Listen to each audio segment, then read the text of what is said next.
നമ്മളിങ്ങനെ വിചാരിക്കാതെ ഭയങ്കര ഹാപ്പി ആയിട്ട് ഇരിക്കുന്ന സമയത്ത് നമുക്കൊരു കുട്ടി കിട്ടില്ല. അതായത് നമ്മളിപ്പോൾ നിൽക്കുന്നത് കസവ് നിലയത്തിൻ്റെ മെയിൻ സ്റ്റോറിലാണ്. നമുക്ക് ഒരാഴ്ച മുന്നേ നമുക്കൊരു ആക്സിഡൻറ്റ് സംഭവിച്ചു. ഫയർ ആക്സിഡൻ്റ് ആയിരുന്നു. കസവ് നിലയത്തിൻ്റെ മെയിൻ ഷോപ്പിലാണ് ഇത് സംഭവിച്ചത്. നമ്മളിങ്ങനെ വിചാരിക്കാതെ ഭയങ്കര ഹാപ്പി ആയിട്ട് ഇരിക്കുന്ന സമയത്ത് നമുക്കൊരു കുട്ടി കിട്ടില്ല.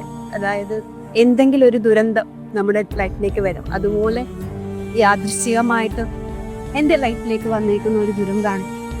കുറച്ച് നാളായിട്ട് എൻ്റെ ഓൺലൈൻ കസ്റ്റമർ ചോദിച്ചുകൊണ്ടിരിക്കുവാണ്, എന്താ വീഡിയോസ് ഒന്നും കാണാത്ത, എന്താ വീഡിയോസ് ഒന്നും ഇല്ലാത്ത, പുതിയ സ്റ്റോക്ക് ഒന്നും എന്താ കാണിക്കാത്തതെന്ന്. ഇതായിരുന്നു അതിൻ്റെ റീസണ്. ഇപ്പോൾ നാളെ മുതൽ നമുക്ക് പുതിയ സ്റ്റോക്കുകളും പുതിയ വീഡിയോസും ഒക്കെ വരുന്നതായിരിക്കും. അപ്പോൾ ഉറപ്പായിട്ടും നിങ്ങളുടെ സപ്പോർട്ട് വേണം. പഴയതിനേക്കാളും കൂടുതലായിട്ട് എന്നെ ഒന്ന് സപ്പോർട്ട് ചെയ്യണം. ഇതെന്ന് വെച്ചിട്ട് നമ്മൾ മറ്റ് 3 ഷോപ്പുകളും പ്രവർത്തിക്കുന്നുണ്ട്. ഓൺലൈൻ ബിസിനസ് നമുക്ക് റണ്ണിങ് ആണ്. അതിൽ സ്റ്റോക്കുകളൊക്കെ വരുന്നുണ്ട്. അതുകൊണ്ട് നിങ്ങളുടെ സപ്പോർട്ടും പ്രാർത്ഥനയും ഇപ്പം തരുന്നതിനേക്കാളും കൂടുതലായിട്ട് മുന്നോട്ട് തന്നെ എനിക്ക് വരാൻ വേണ്ടിയിട്ട് നിങ്ങളുടെ സപ്പോർട്ട് എനിക്ക് വേണം, എപ്പോഴും ഉണ്ടാവും.